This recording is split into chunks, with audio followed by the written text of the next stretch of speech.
some of our clientele feel invisible and not seen in the community. And that's why they love being there so much, because we know almost all of them by name, unless they really choose to keep that to themselves, which they could. But for the most part, it becomes a community and family. And then as we see them around, and we just continue to build into their lives.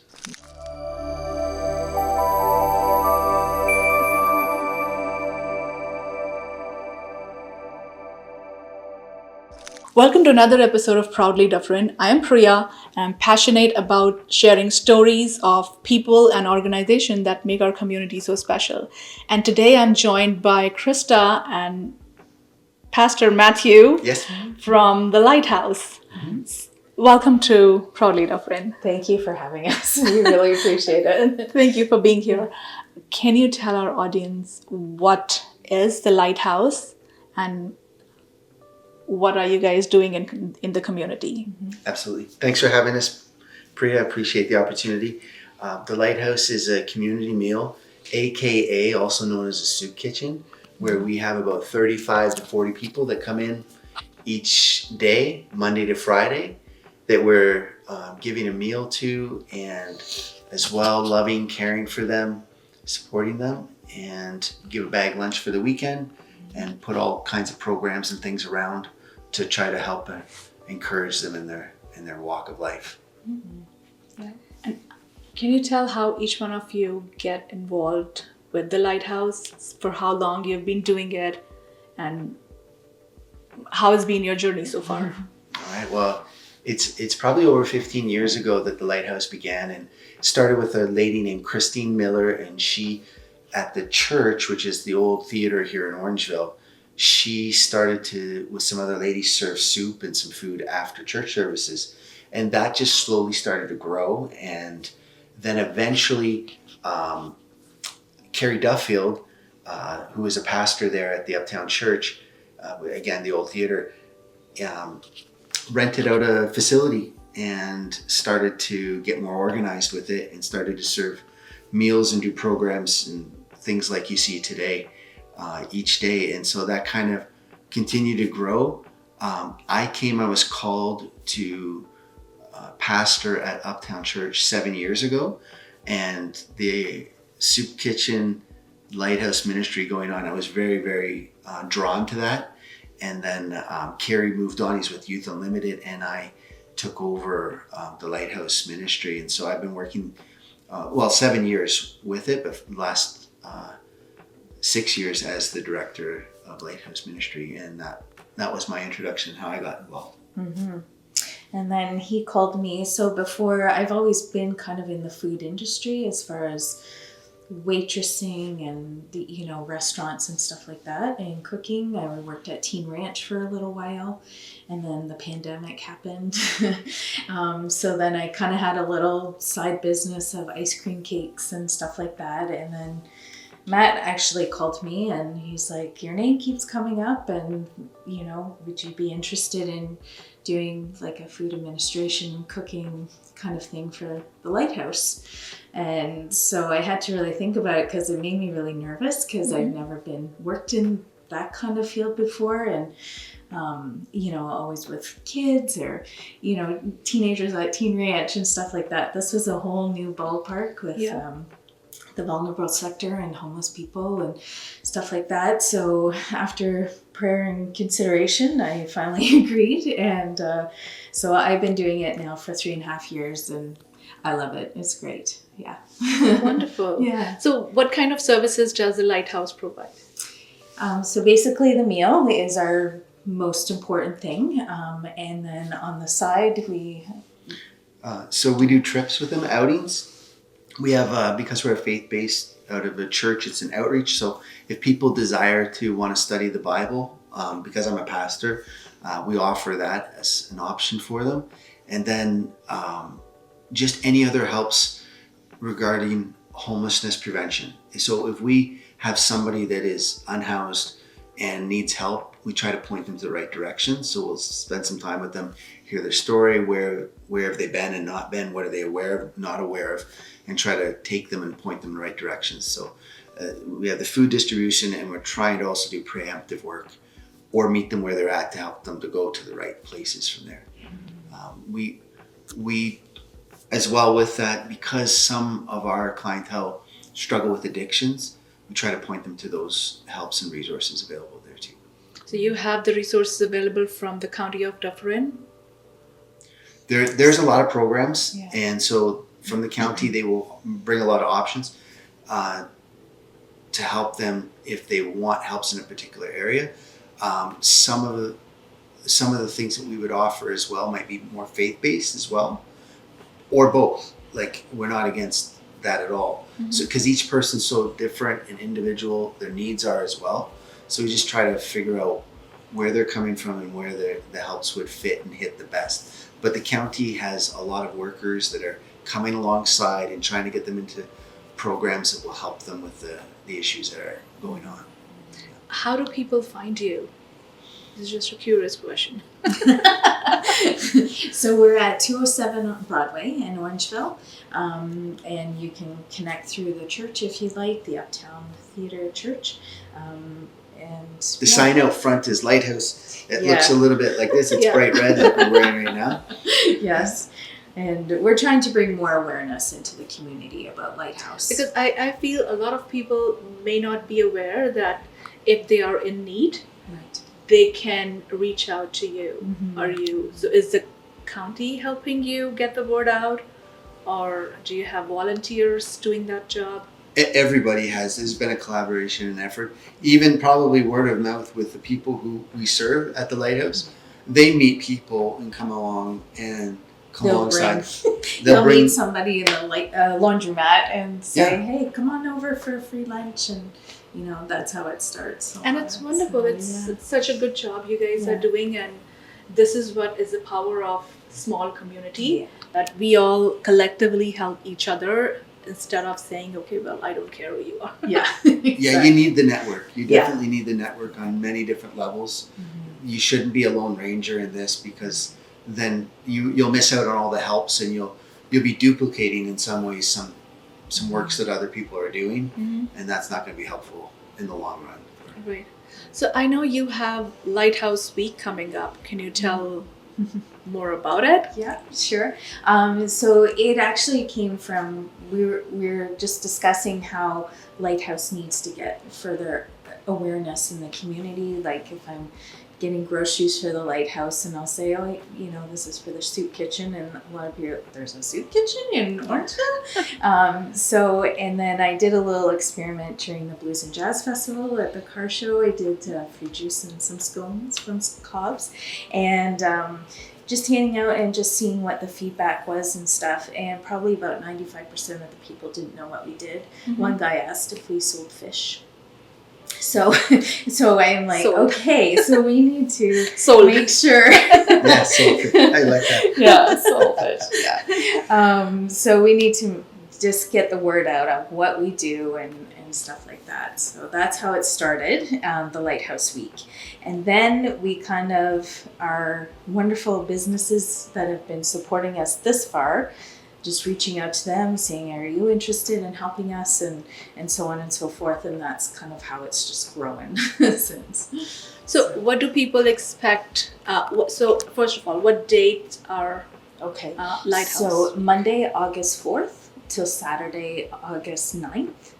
And so every day we're trying to have something, a special where people can shop with purpose, where, say on Thursday the 7th, M&M's Meat Shops, if people shop there that day and say the Lighthouse at the time of their purchases, we get 10% of their sales that comes to Lighthouse. Pizza is another one. Bluebird Cafe is another one. Quest for Cakes is making some special cookies for us. And Mochaberry, we're selling some coffee and, stuff like that. So it's just growing from there. Yeah. So, and every day we're going to have a table out front of the Lighthouse where people can bid for silent auction items that have been donated from Montana's and different things like that, Sunset Grill and different ones. So they can bid all week, and then on Saturday is our hoopla finale kind of thing, where we're gonna, announce the winners of the silent auctions. But we're also having a little contest with the beard be gone. We'll save the best for the last. Yeah. So yes, and we're having a barbecue on that day as well out front of the lighthouse. Yeah. So I'll come back to the silent auction. Sure. Yeah. But how did the idea come about for the Lighthouse Week? So it was more about, because we deal with the food industry mainly, it's connecting people that deal in that industry. So Mocha Berry with coffee, like we go through a lot of coffee, and just the different groceries and stuff like that. Soup from Bluebird Cafe, the Center Cafe, stuff like that. So just building on our support that we have already, and just seeing if we can up the ante a little bit and get more of the community involved then, with not only our businesses that support us, but to also help us in the long run as well. So how about the events on each day? Mm-hmm. If people do decide to, first of all, can anybody visit you? Yes, anybody can visit us, come to the table. It's 12:30 till 3 roughly through that week, and they can come step inside the facility, see where we feed the people, and kind of meet us and the volunteers and stuff like that, and get a better understanding of what we do, where we do it, and stuff. So yeah. So if somebody decides to come see you every day, Mm-hmm. What are the events that they would be looking forward to each day? Maybe a high level. So each day, again, the table. So we're selling our T-shirts and Quest for Cakes cookies, and the Mocha Berry coffee, silent auction bidding. And that's kind of what we're doing every day, just to kind of be out there, visible to the traffic as well. And then Saturday is the big day for more community and the barbecue and so on and so forth. Mm-hmm. So, does that answer your question? Yeah. Okay.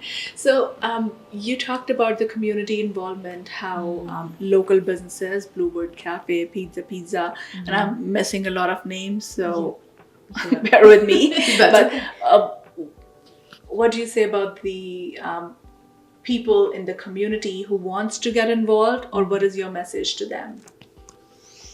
Yeah. If somebody's in the community, if you're watching this and like to get involved, the way that you can do it is contact us at the office at Uptown Church, Lighthouse Ministry.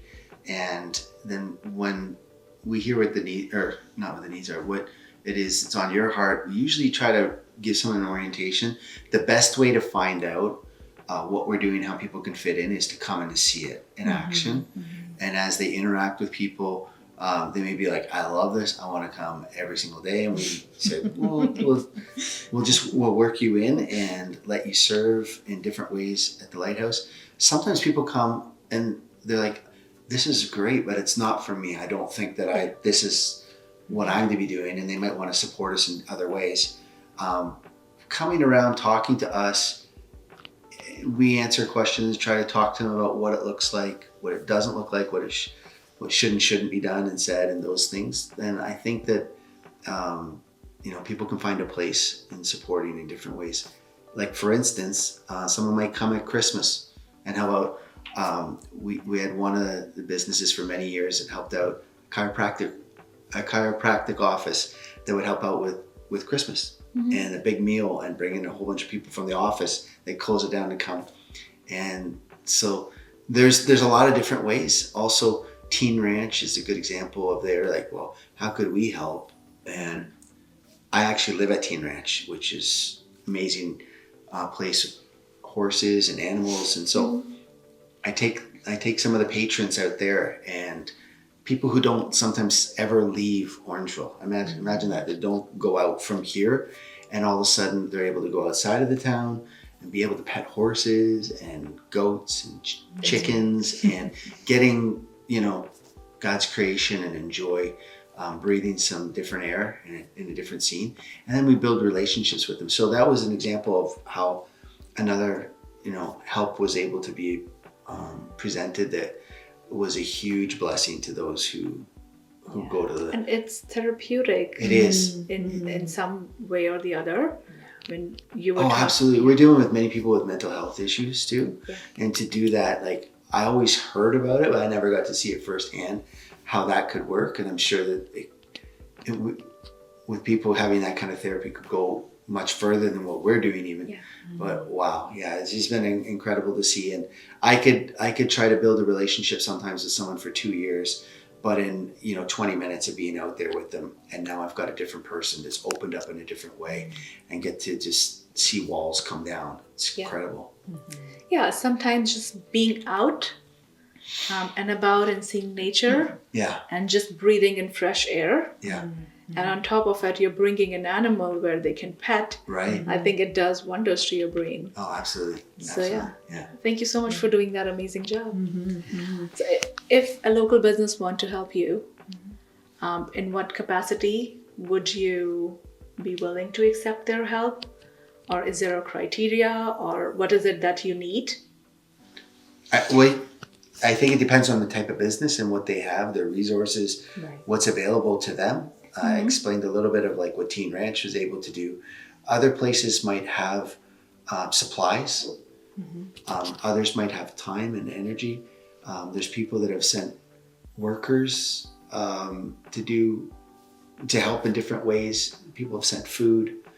Some have sent money. So there's many different ways in which people could help. But again, depending on the type of like work they have, business and opportunities, and there's during COVID we had a lot of obstacles in our way, and people came out of the woodwork in ways we could have never imagined. And Teen Ranch, I go back to them as well.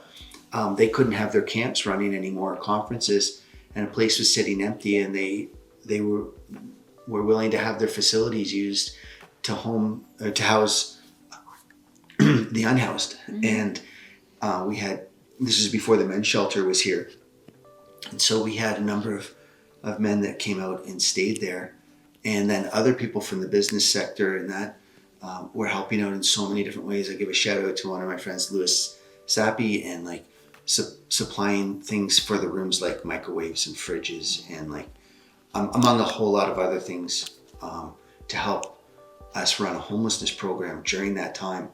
So people just loving, caring, being open, available, and the network, we were able to just move mountains in a sense, proverbially. Literally. Yeah. No, of course, like every small drop of kindness, I would say, is needed. Yeah. How many meals per day or per year do you think you serve? Well, last year we did, I think it was 8,400, I believe. Wonderful. And that was, great help with the different places around, like Westminster cooks meals twice a month for us.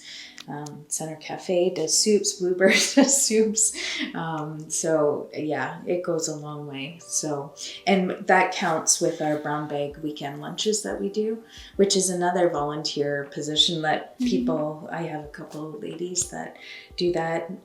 They're specific Friday of the month, and they pack a lovely lunch, and we can send them off to the clients for the weekend. Wonderful. Because we only do the meals from Monday to Friday, this gives food for people in the weekend, because some of our clientele, they don't eat anything other than being with us.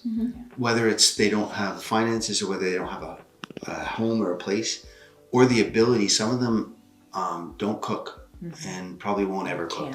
Can't. They can't, these are difficult times, and sometimes people are in a position where they can't afford it. So it's good to at least, have something for them where they know they can go and they wouldn't be judged.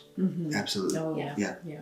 So with such a level of work that you're doing, do you have a lot of volunteers, or are you looking for volunteers? Yeah, always. So generally we have 3 to 4 per day helping, and which is a great help. We're always looking for volunteers because some get sick, some get injured, some go on vacation for the summer, so volunteers are always welcomed and needed. So yeah. Is there a And it could be- criteria? No, generally when they first come, if somebody wants to volunteer, we let them kind of do the observing for a shift and just see what it's like. Because when you get a lot of people in the place, it can be very overwhelming. And so it throws some people off. So they would rather maybe do the brown bag lunches or help in other ways instead of being hands-on and serving. But we need dishwashers. So anyways, but yeah. So how much of a commitment you're expecting if somebody wants to volunteer? Generally like 2 hours roughly, like a week. We want 100% effort whenever they're there. 24 hours a day. No, but the amount of time they spend with us, that's the question. We generally start volunteers off with a once a week. Even if they come in and they're like, I've got all this time and I want to help out.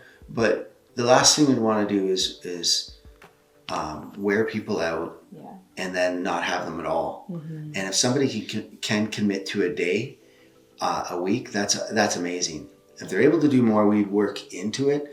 The other way of having somebody come in and do a whole lot and then you keep scaling back, that's actually much harder for us in the scheduling. So coming in, sometimes like she said, there's people that they work behind the scenes and maybe once a month. Sometimes people, they're like special events people. So when we have our Christmas or Thanksgiving or Easter meals, those things, then they come in for those as well. So there's lots of different ways that they can help out. But they come in, we give an orientation, walk them around, show them, let them see. And once they've done all of that and it looks like it's a good fit, then we just set up a schedule and start working with it. Wonderful. And it's usually a few hours. It starts with a few Yeah. hours a week. Yeah. And as much as they want to grow it too. Yeah. So I have a lady who doesn't necessarily want to serve, but she would like to help me cook. So she helps me cook, which is a wonderful help. So it can be really a myriad of different things that we can come up with for help. Yeah. So, yeah. It'd be great to have you come have a look. I'm not trying to get a volunteer out of you, but just to be able to watch and see it in action for people, it's there where they really get to see the heart of what we're doing, why we're doing it. Of course, yeah, I would love and to. then they'll see some of the people around and build maybe friendships with them too. Yeah. Some of our clientele feel invisible and not seen in the community. And that's why they love being there so much, because we know almost all of them by name, unless they really choose to keep that to themselves, which they could. But for the most part, it becomes a community and family. And then as we see them around, and we just continue to build into their lives. Of course, yeah.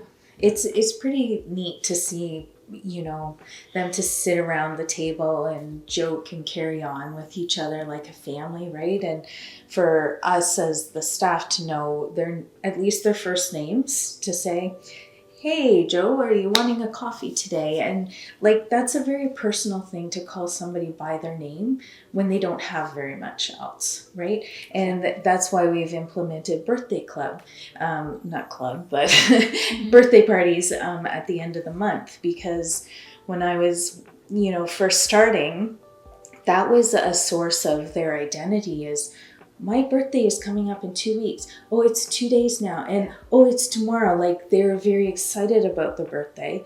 And then it would just be like, oh, happy birthday. So we started doing, so at the end of June, our last day together of June, we'll get together, we'll get the special birthday cake, they get candles, blow out their cake, we sing to them, we give them a card with a little gift card in it that's been donated by whomever, and it's usually Tim Hortons or McDonald's or something like that, so they can go and have a coffee and celebrate with somebody else or by themselves, but at least they're being acknowledged for who they are in this place in this world is important, and we want to recognize that. And that's so wonderful, because it's like you are there to celebrate this special day, even though they feel like they don't have a home, they don't have a family. Yes. but they do have you. Yeah. So it's not, Yeah. I call it the family you choose to have. Right. And like Krista was saying, that we do that at the end of the month.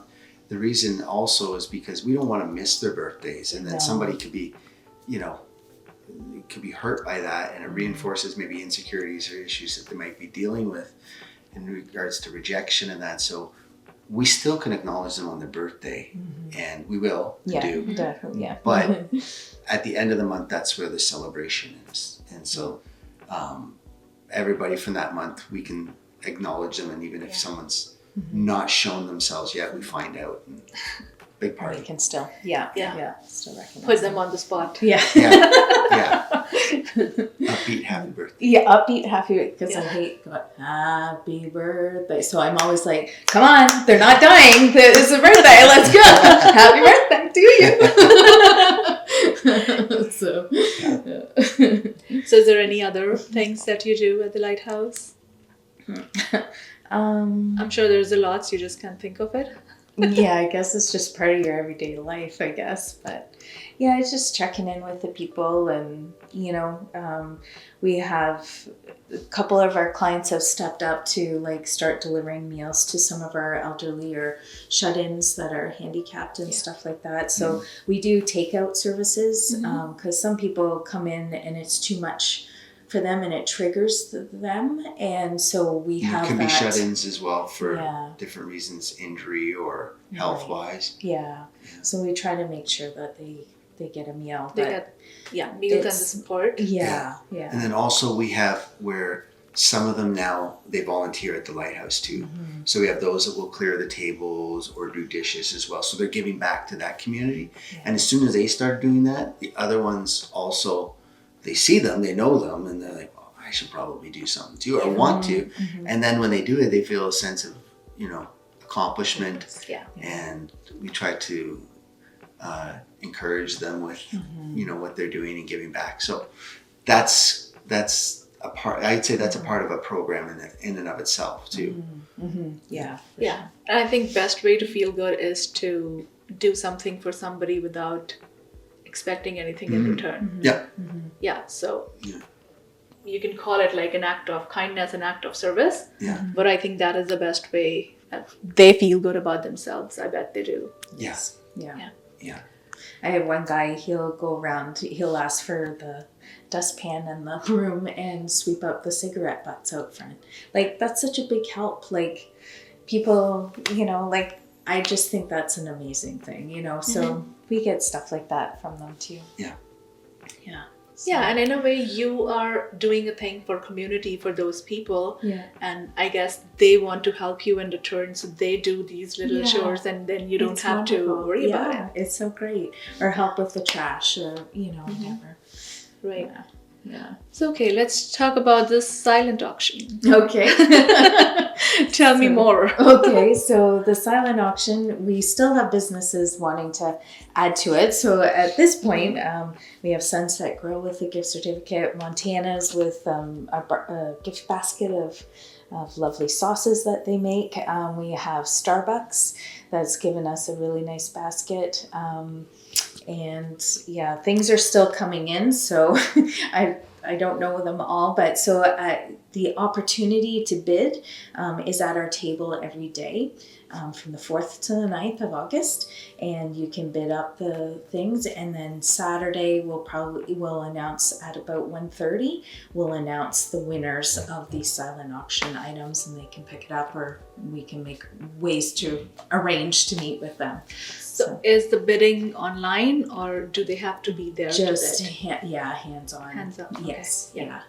So. If you don't know what a silent auction is, you can Google search it so you have a better idea of how they work. Yeah, you 'Cause I just didn't put your know name really and what bid it it. was. Did you not? No, No? not really. I'd even been a part of it. Oh, I was just really? like, but I Maybe. didn't realize by name what it was. Yeah. So maybe why don't you explain what a silent No. auction is?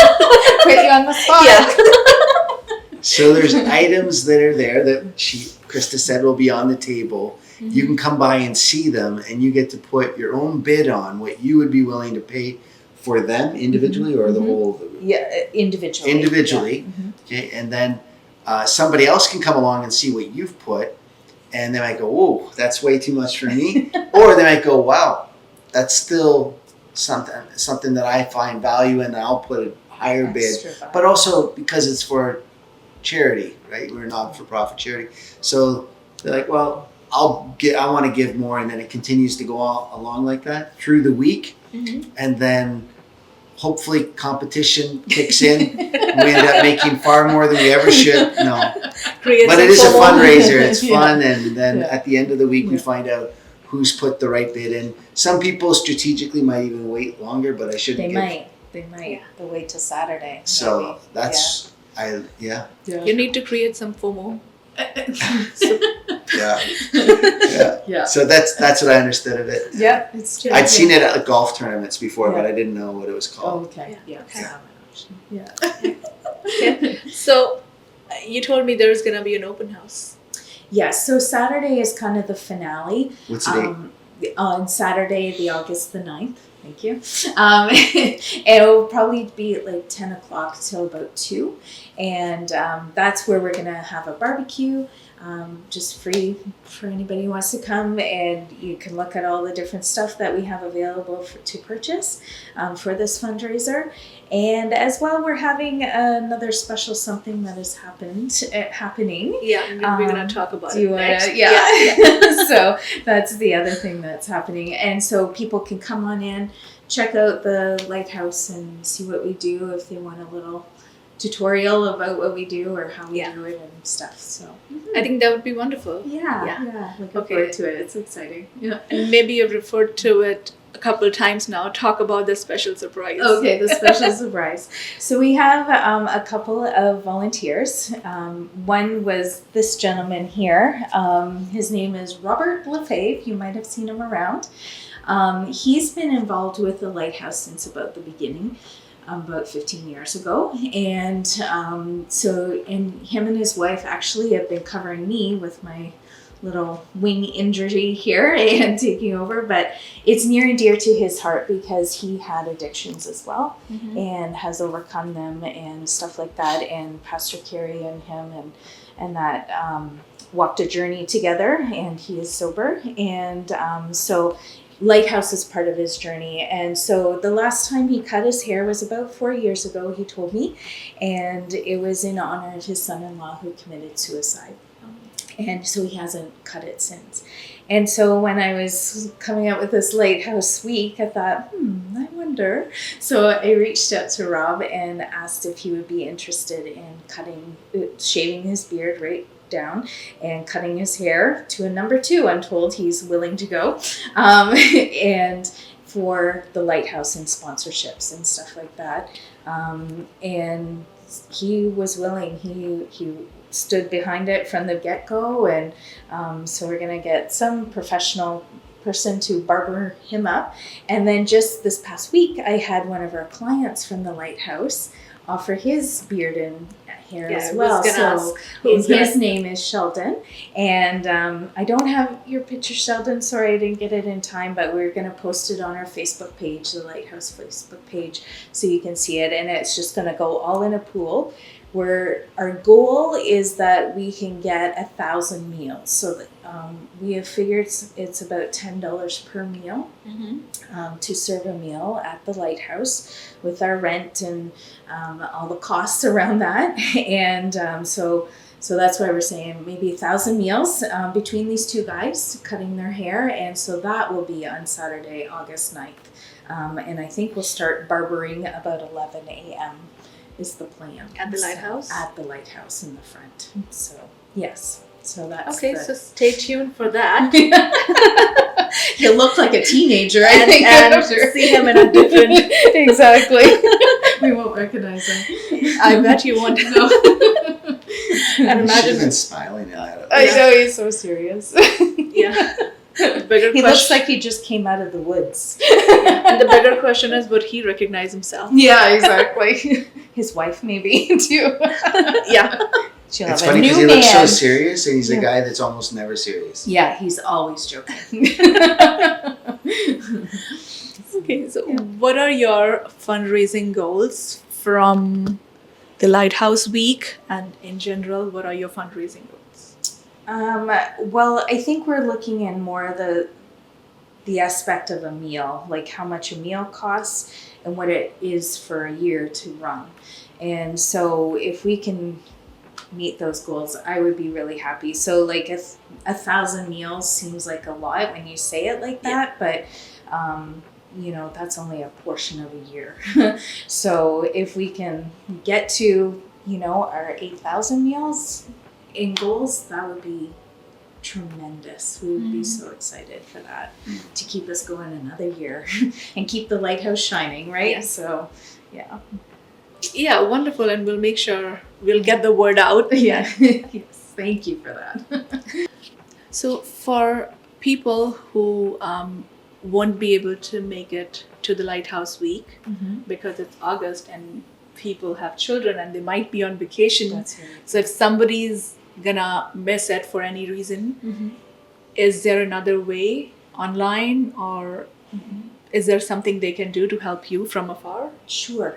So they can go onto our online piece in its office at theuptownchurch.ca. And I will post it Okay. in the description Right. box. So yeah. And it will take you to the link to donate, and you can put in whatever you're wanting to donate, e-transfer or credit card, and just mark it for the Lighthouse specifically. And if it's for the Beard Be Gone with Robert, or if it's just general, that's fine. Just mark it for Lighthouse, and it will go into our Lighthouse.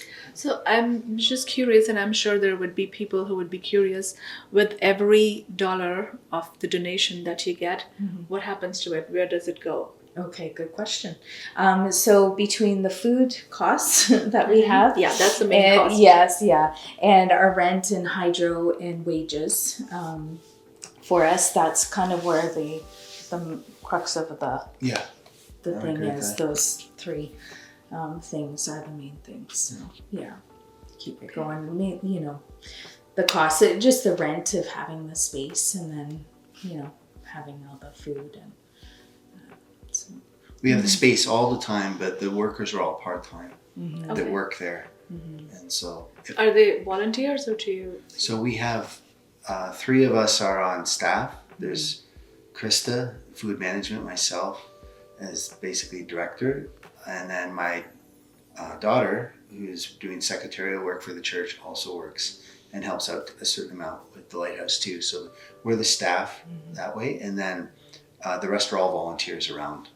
So each day, like she said, about 3 or 4 volunteers each day, along with us, along with the Lighthouse patrons as well, helping out too, that become volunteers as well. So that's our team moving forward each day. We open up at 11:30. We go to about 12:15, 12:30. We hope to have everything wrapped up and closed down and moving on. And we do that from Monday to Friday. And then weekends, bag lunch. So we'd like to be open, but it's difficult staffing-wise, work-wise, you know, For weekends. I'm sure. for weekends. So right now where we're at and serving the community this way, we want to continue to do so as much as we can, like she said, shining the light. Yeah, of course. So what is your vision with the Lighthouse for the next 3 to 5 years, or maybe a couple years, however far you've seen it? Well, right now, the Lighthouse has been the best kept secret. So first and foremost, surprise. Yeah. There's a community meal that's here, and then more of a collaboration to work with the other churches that are here, the business sector. We do need to raise support. The Uptown Church has carried the bulk of the weight and the load. There's been great helps from the business sector and the churches, but that would be somewhat alleviated for the Uptown Church, so that other people are able to helping and give, but that it could also grow. There's a lot of room for growth. A lot more can be done, but right now, as it stands, you know, there's about $85,000 to $100,000 that's needed each year. That's maintaining without even growing. And that would be okay if that's all we wanted to do, but I think growing would be seeing us be able to walk alongside them, and the helps that are needed, getting them to the places where they need to be. Like we do taxi vouchers. So we're not driving people so much, but taxis to get them to places, you know, to keep providing the needs that are there as they arise. So we're open for them really coming in for about an hour a day. And then we do like Bible study. We do some other things, the trips. And it would be great down the road to be able to have more programs so they're maybe helping them learn to cook, personal hygiene, things like that. Them knowing more of the resources and helps around, and even how to navigate their phones and computers or at the library or different things like that, because for many of them, they don't have access to a world that we quite easily can get to. So, I mean, the sky's the limit of where it could go. Maybe more trips and outings and that. And we are faith-based. So as it's the Uptown Church and an outreach, the heart is for them to know that they've been fearfully, wonderfully made by God with purpose in mind, that he cares about them, and that as God pours out to them, that also he can use them to then pour into the world around them. And that's part of the goal of what we want to see, what they've been made for. Of course. Yeah, it's wonderful. What is your message to people who have their hearts out for the Lighthouse? Sorry, their hearts for the Lighthouse? Yeah. Well, we thank each and every one who gives, and they think that it's so meaningless. Like it might be, you know, our one lady just brings dessert once a month.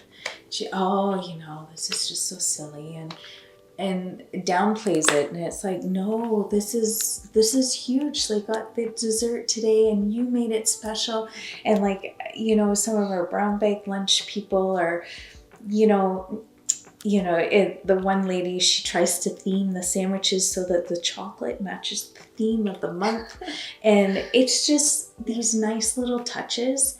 It just means so much, and people really downplay their role that they give stuff to, and every little bit helps in such huge ways. I know they don't get it, but it's huge behind the scenes that they may not understand, but it's huge. One of my best friends, Tony Fennick, if you're listening, he's an incredible person in the community. And so when he started to learn more about it, one of the things that he did is he said, I'm going to help make a video for you to promo so that you can get that out on Facebook and Instagram or whatever means you want to get it out there. But we need to get the word out there and have video. And so Fennick Design ended up doing this. It put together a great video, and that's been shown all over. I get to travel around a little bit with the pastoral side of my work, and I'm able to show this video where I go.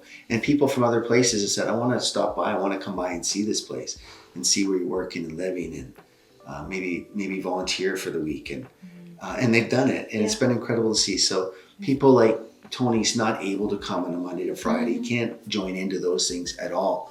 But he's been a huge blessing. And so there's people that are creative and think of ways that we don't even know. And then that's been a great catalyst for the message going forward. So good work, Tom. Perfect. Yeah, and sometimes we don't see. We are doing it like a little bit, but it can make somebody else's day. Oh, yeah. Absolutely. Yeah. Absolutely. Yeah. So yeah, great example. And you have great people helping you along the way. So for people who want to follow along your journey or maybe help you, where can they find you, and what would be the best way? Well, we do have a Lighthouse page on Facebook, so you can like, share, follow that. And then I guess just announcements around town as we go forward and see where this Lighthouse Week takes us. It's our first endeavor in doing something like this, so it's like we're all kind of fumbling around and figuring out how it's done. So thank you for your patience, and we'll get the word out there and do more events, hopefully, and bring more awareness. Of course, yeah. Yeah. So. Okay, well, thank you so much for being here. And thank you so much for listening. If you want to support the Lighthouse, I will post all the information in the description box. So feel free to follow along and see you in another episode. Bye.